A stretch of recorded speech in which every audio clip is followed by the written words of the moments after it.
Good morning and welcome to the June 28th, 2022 meeting of the Land Use and Environment Committee. Could I have a motion to approve today's agenda? I would move to approve the agenda as published. I'll second that. Any discussion? All right. All in favor, please say aye. Aye. All righty. So the first item we have is on the Carpenter Road rezone. This is under comprehensive plan amendments, and Ryan Andrews is here to walk us through that. So what we'll do is we'll actually kind of flip-flop the two items while we're waiting. Hans Shepard is going to present the Carpenter Road rezone item. So I'll just go forward with the low density zone. I'm sorry, Ryan. I saw big Ryan and didn't see little Ryan there. Oh, yeah, gotcha. So we'll just do that. I don't see Hans yet. I'm communicating to you if I can check that. Okay. So we've got two separate comprehensive plan amendments for 2022. We actually moved forward with 3 through the planning commission process. The third one that's not listed here is an update to our water system plan that was recommended by the planning commission for approval. That's going to take a separate process. So with water system plans, we have to have like outside state agency approval, state health department approval, those kinds of things. And so it's going to take a little bit longer for that to go through that process until it gets back to council. So purposes of the 22 comp plan amendments, you'll have 2, and these will both be in front of you at your first meeting in August, which is August the 4th. So this will be in front of you for consideration of an ordinance on August 4th. So as I mentioned, we'll flip these two. I get the easier one, I guess, the low density zone consolidation. That is essentially a housekeeping amendment. So if you remember back on January 20th, the council adopted the low density zone consolidation zoning text amendment. So that essentially took our 2 existing low density residential zones and made them one. So now instead of a low density 0 to 4 and a low density 3 to 6, we have just a low density zone. There were other things that were approved as a part of that. But essentially at this point, what we need to do is we need to do the work in the background to make the change to the actual zoning map. So when you approved that change back in January, it did not change the zoning map, it just changed the zoning code. And so because our zoning map has been adopted into our comprehensive plan as the future land use map, we need to kind of retroactively go back and do a comprehensive plan amendment to update that map. And since we can only update that map once a year, and since you did it back in January, we had to kind of wait till we were able to put it into the 22 comp plan amendment window. Quick question on that. So since we passed it in January, has it been in effect during this time, or does it have to wait until? Oh, it has. Okay. It has been in effect.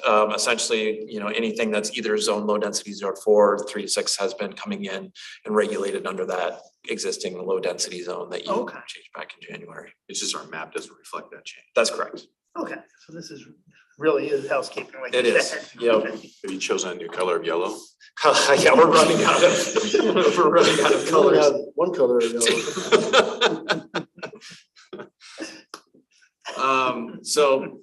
And another important part of this was that this only applies to the city limits. It will only change the zoning. So you only change the zoning in the city limits, and this will only change the map within the city limits as part of joint planning. So we'll have to go back and kind of retroactively work with the county at some point to change the UGA portions as well. So we've got a lot of work to do as far as the number of outdated codes, I think, that you're all aware of in our UGA, and this would be one that we would eventually have to update.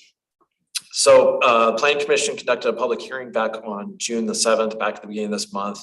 They did not receive any public testimony on this, again, mostly because it's a housekeeping item and not a lot of interest in this. And so again, this will come forward to formally amend that map and make that one low density zone on the map at your meeting on August 4th. So with that.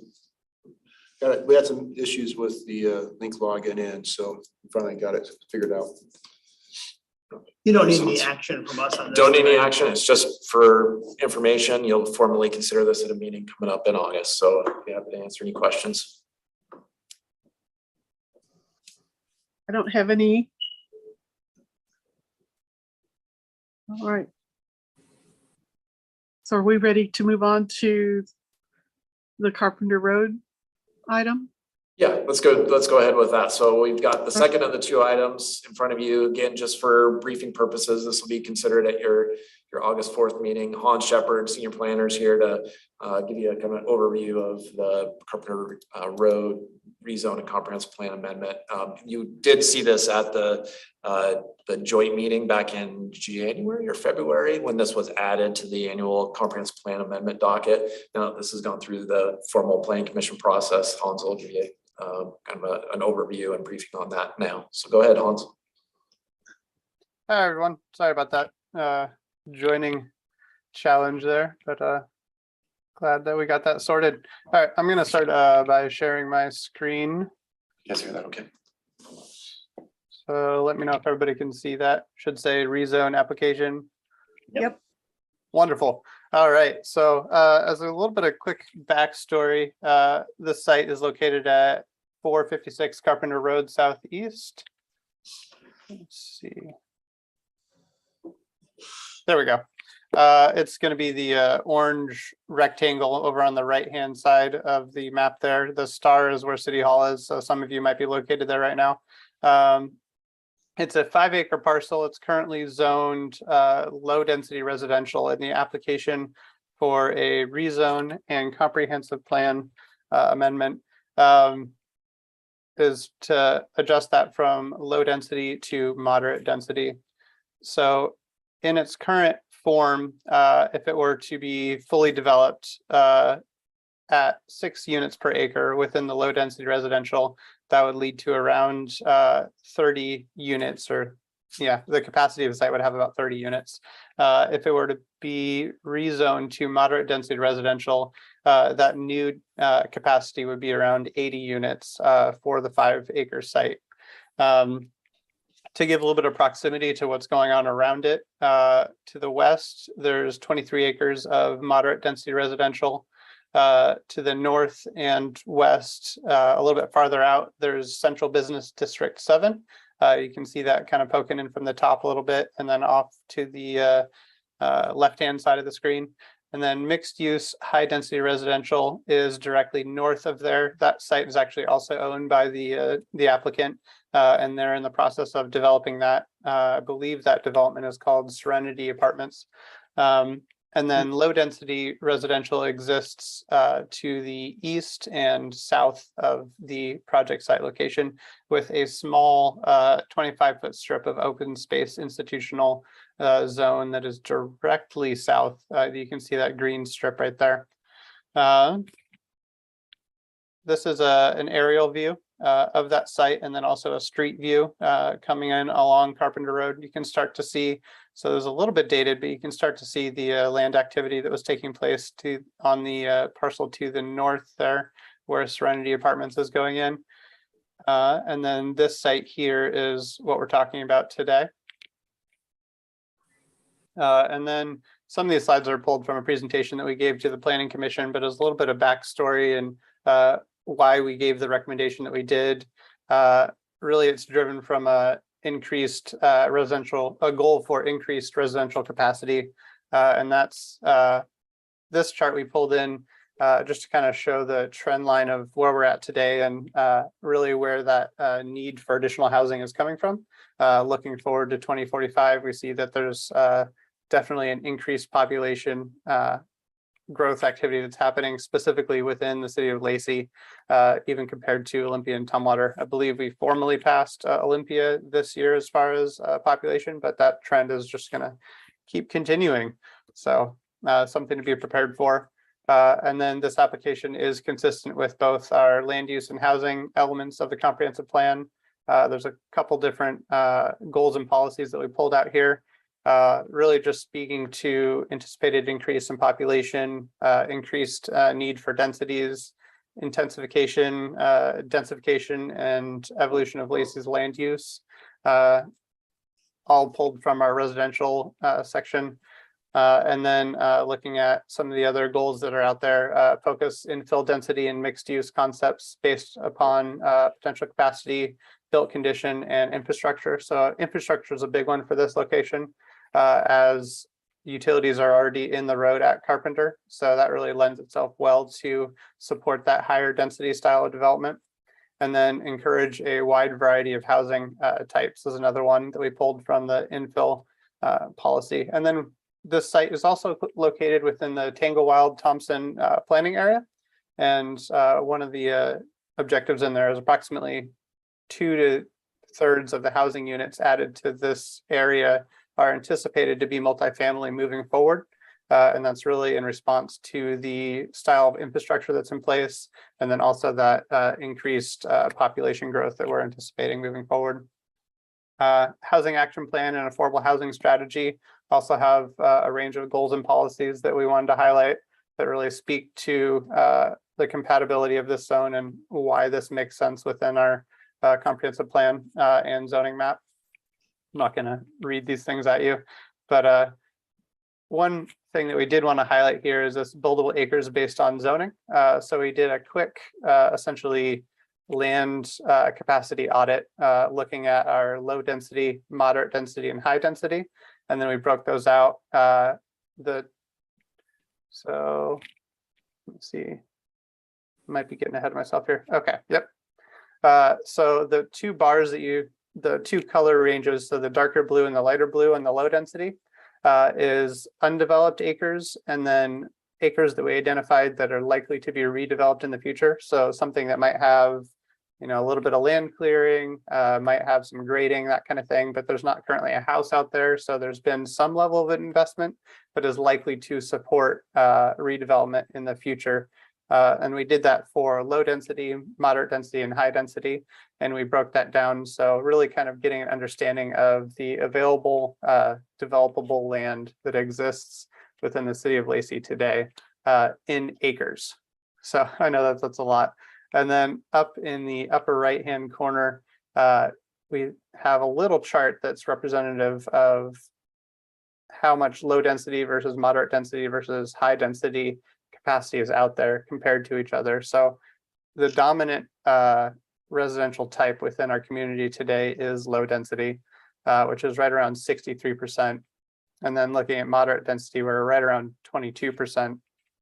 With this proposed change, it's a very minor difference there, but we drop down to 62.4% for low density, and we bump up to 22.6% for moderate density, when those 5 acres would potentially shift from low density to moderate density. We can bounce back and forth on that one a couple times, but so you can get a better view of that. But that's the change that we're looking at today. Missed it.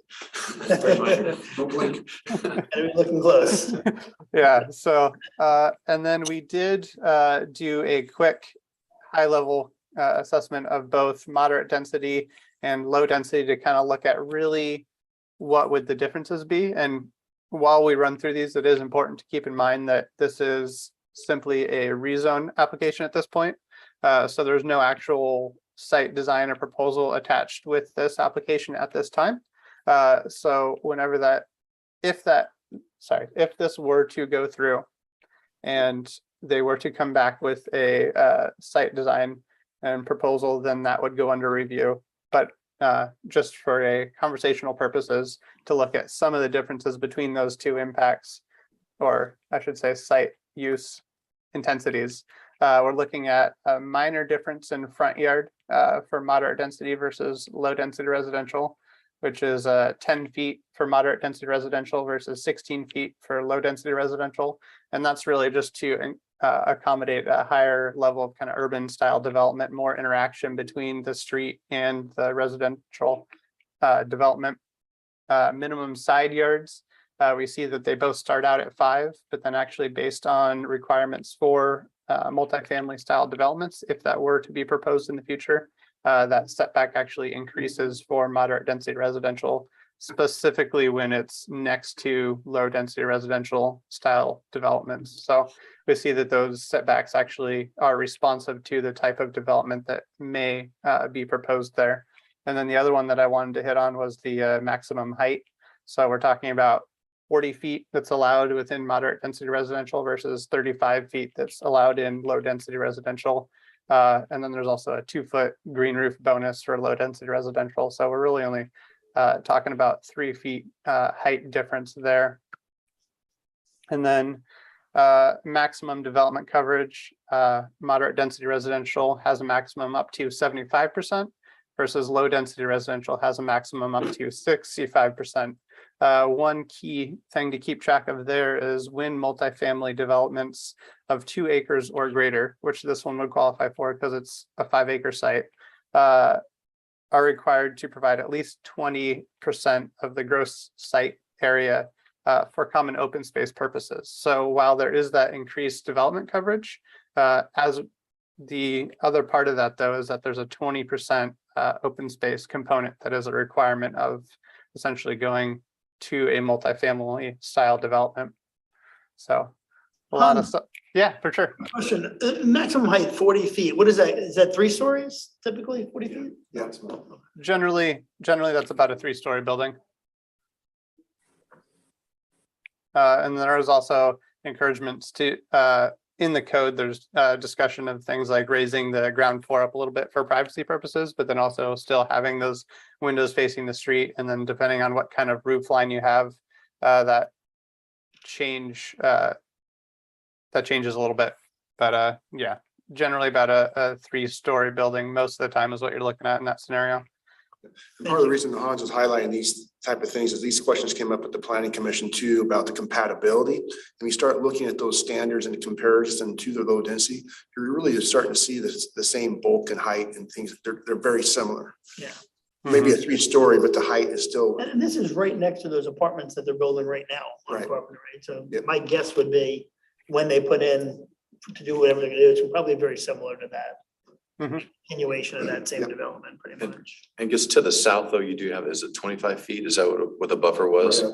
Do you do something to the west and to the east, since you do have, houses adjacent to that? Or that's a site Well, I discussion? think Hans will probably pick up in that later on in his presentation, but yes, there will be additional landscaping for moderate density, but not a 25-foot track. That 25-foot track is owned by the Aldea Glen Oh, so, subdivision. okay. Yep. So the Aldea Glen Homeowners Association owns that 25-foot strip of land that runs the length of the southern boundary of this site with the low density residential Aldea Glen HOA to the south. And getting to the multifamily. So I'm actually going to jump back a slide.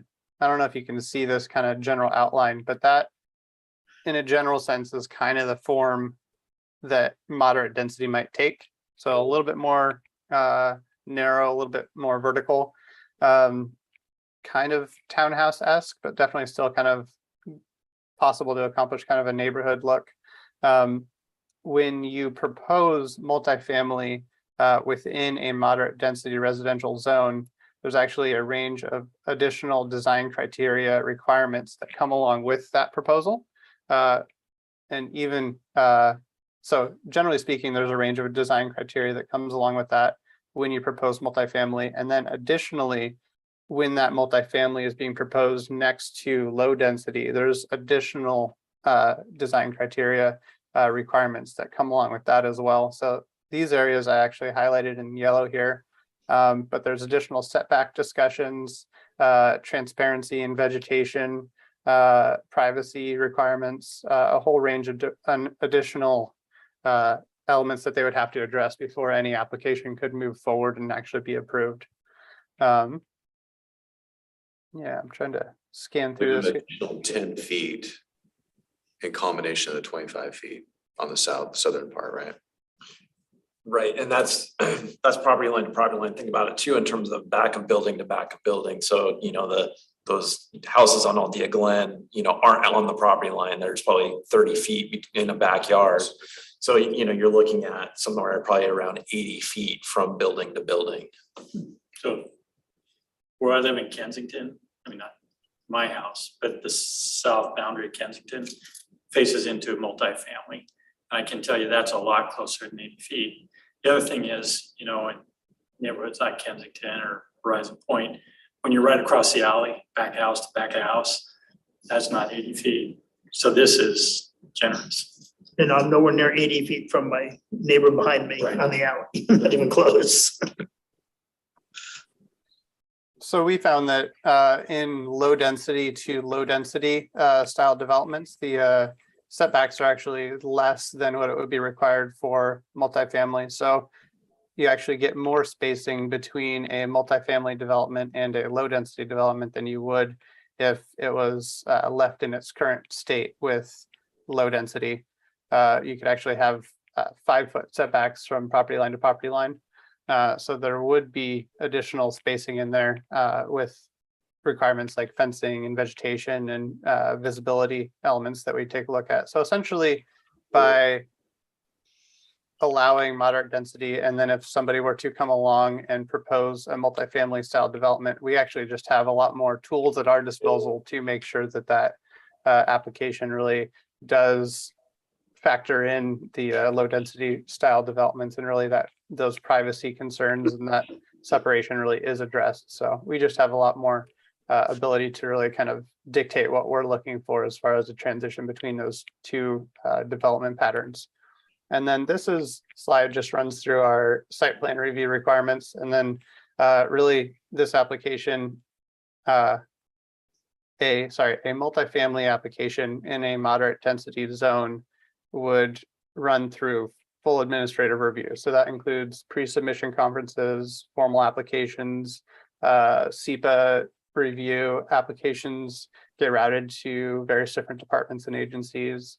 And then it goes through formal review, site plan review results, written approval, conditional approval, or denial of the application, and then the decision. So it really has a lot of eyes on it. Goes through a range of different iterations through this process. And we have the opportunity to really kind of make sure that they're building something that is consistent with our comprehensive plan, but also consistent with the location itself and the setting in the neighborhood. But yeah, that's kind of an overview of it. I'll toggle back to a aerial map so you can kind of get an idea of where we are again and what we're looking at. But definitely here to answer any questions or anything else that you guys might have. Yeah, Hans, this is Carolyn. On the site plan review, it mentioned fire department. We're talking about Fire District 3. They get involved with that? So anytime that there's an application, they are included in that review process. Okay. But also it's important to note that fire inspection, fire codes are applied by our building department. Our building official is also the fire marshal. And so Right. Our building department is the one that applies the codes. There is routing and get comments from Fire District 3, but that's also applied internally. Okie doke. And I'm gathering we don't know yet exactly how much density is proposed there, but is there anything we can tell at this point about how traffic on Carpenter would be affected by this? So we don't have a specific application, so you're right on that front. What we can look at is the maximum densities allowed under each type of zoning. So low density compared to moderate density, and then factoring in the likelihood of multifamily being what would be proposed in the future at this site. And so access there is limited, and that actually would lend itself better to multifamily, because typically when you have multifamily, there are more shared access points. Each housing unit would share a common driveway, a common access point, and then also the applicant owning and developing the site directly to the north of this one, they're already building a shared access point there, right at the property line. You can kind of see that there's two, I don't know if you guys can see my cursor. Yep. So there's two different curb cuts here. This one, the closer one, actually feeds into the site to the north that is currently being developed. And this one is the only access that currently exists for the entirety of this site. If this application were to go forward, the applicant has already discussed a way to merge these two access points and create a shared access point that serves both the northern property and this southern one. So it's one access point to and from Carpenter Road instead of some other combination where you're having lots of individual residents that are trying to vie for access. Okay, thank you. Do you want to talk a little bit about the planning commission public hearing, some of the comments that were received, as well as their recommendation? For sure. So we ended up meeting with the planning commission on 3 different dates. One was the introductory one. One was a more kind of open discussion one, but we did have one community member join from Aldea Glen to voice some concerns. Those concerns were specifically related to loss of trees, higher density development in general. I don't know that it was specific to this site. I think that they are envisioning something that's more consistently found in high density or higher density zoning areas is what it sounded like as far as the concerns that were voiced. And then access was that third one. And then we also met with the Aldea Glen HOA president and treasurer with the applicant themselves. So there was an opportunity to have a meeting there where they actually talked about their proposal. We're able to have a two-way dialogue and really kind of hear from the HOA president directly. And that was a positive conversation. They're actually excited about the potential for the open space strip along here. The HOA has some dog park plans, I believe, for that. So we'll see how that goes. And then there's a little corner triangle piece of land right here. I'm sorry, I'm pointing on the wrong screen. So I think this is the one that you guys can see. That is currently owned by the HOA, but they actually expressed interest in transferring that over to the applicant, either as some kind of bus stop or additional access. It's still kind of a little bit fuzzy on what that might turn into, but the conversations so far have been positive between the applicant and the HOA president and treasurer. And then we had one written comment that came in response to our mailer that went out to adjacent property owners. Again, that was initially actually it thought that the response to that thought it was a notice about the property to the north that's already being developed. So once that was cleared up, some of those concerns were addressed, but again, it was kind of the loss of trees, and then setbacks were 2 that were expressed as concerned. With moderate density and a multifamily proposal, there is that 20% open space requirement, which doesn't exist in low density development style. So there's actually a guaranteed greater number of trees that are going to be saved in this style of development. And then with the expanded setbacks from 5 feet up to 15 feet, you're going to save more vegetation and trees specifically in that as well. So that was actually pretty well addressed in this style of development and in this application. And then the privacy one with those additional setbacks and those additional requirements within our code for multifamily style developments being located next to low density single family style developments. A lot of those privacy and separation concerns were also addressed. So after we shared this information with the planning commission, they voted to move this forward with their approval. We did have one person that abstained from that vote, and that preference or choice was primarily around just concerns over general affordability, not necessarily associated with this project, and avenues for home ownership. And the recognition was that it wasn't specific to this site. It's just a kind of general concern over those 2 topics that they hope are something that we focus on moving forward. That was an abstention, not a no vote? Is that Right. correct? It was abstention. She understood that the merits of this application proposal, but was, as Hans said, just struggled over general affordability and access to homeownership with the volume of multifamily developments occurring now. But that's part of the slides that with the demographic and charts that Hans showed us. There's another presentation that shows a more fuller picture of the entire unit mix and the history of development in residential units over the last 20 years, and we're actually catching up on that diversity of multifamily style housing. Excellent. Thank you. But it stimulated a great conversation at the planning commission. They looked at all different angles on this and talked about those issues at length. Yeah, I might be able to, I don't know if there's too much of a, I can stop sharing this one really quick. And I might be able to actually share that slide that Rick was referencing. So this should say occupied housing units by building type. Can everybody see that? Yes. So this is, given this is from 2014 to 2018 average, but it's a breakdown of single family and townhouses, 2, 3, and 4-plex style units, multifamily units, and then mobile home and other units over that time period. So given, remember, this is 2014 to 2018, but it really gives a breakdown of how many of our the types of residential units that we have within the city of Lacey.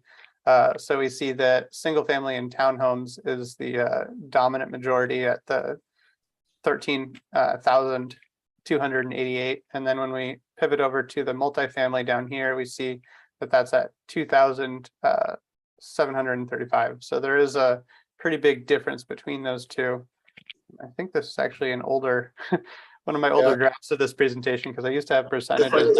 If I remember correctly from the numbers we looked at, overall in Thurston County, the mix of multifamily to all the other housing types is about 12%. Lacey is about 14%. Olympia is about a 30% mix, and Tumwater is about 22%. So as you see, we've had that strong. Oh, there it is. There we go. I found my newer That's presentation. pretty close. So yeah, single family is right around 71% versus multifamily units is right around just under 15% of the total housing mix within our community. Comparatively, if you look at Olympia, they're right around 60% for single family and 30% for multifamily versus something like Thurston County, which is right around 12% for multifamily. So if we're looking at something like Olympia or Tumwater even versus something like Thurston County, our current housing mix is actually more akin to Thurston County right now, as far as the breakdown of single family versus multifamily. So this is one of those. We would need more multifamily at this point, because it makes sense for Thurston to have that mix as the more rural part. You would expect that mix. And it's, But we're more urban, we should have a. and as Hans said, this is 2014, 2018 data. Since 2018, we've had a lot more units come on. So we're going to start seeing a more equivalent mix to, say, Olympia, and that's probably a normal mix. Okay, that answers my other question in 2018. That's why they have more. I'm looking at it saying, all right, our population's now bigger than Olympia, but they have 4,000 more housing units. That's only up to 2018. Yeah, so we obviously caught up in the last 4 years. Yeah. So going back to that conversation about affordability and housing types, part of that conversation in this presentation, and we can probably have something like to the full council at a later date, but talk about this. But really, if you look at market rate, if you left the property as low density, there's no guarantee that it'd be affordable, because the private sector market, they're building housing stock and it's going at market rate. The where you get your affordability is those programs in our housing action plan, where the city is either making investments, we have nonprofit service providers, those type of things, and kind of the activity that's occurring at the regional housing council to really focus on the lower incomes. And so that's where that conversation left on this comp plan amendment proposal. Hans, you made a comment about the Tango Wild Thompson Place, that 2/3 of future development would be multifamily. Is that available land that hasn't been built upon, or is that a transitioning of older housing stock being converted to multifamily? So that is aspirational. I think it was written in the Tango Wild Thompson planning area write-up itself that is included within the comprehensive plan. Each one of our planning areas kind of has a description of what it is currently and what it should look like moving forward.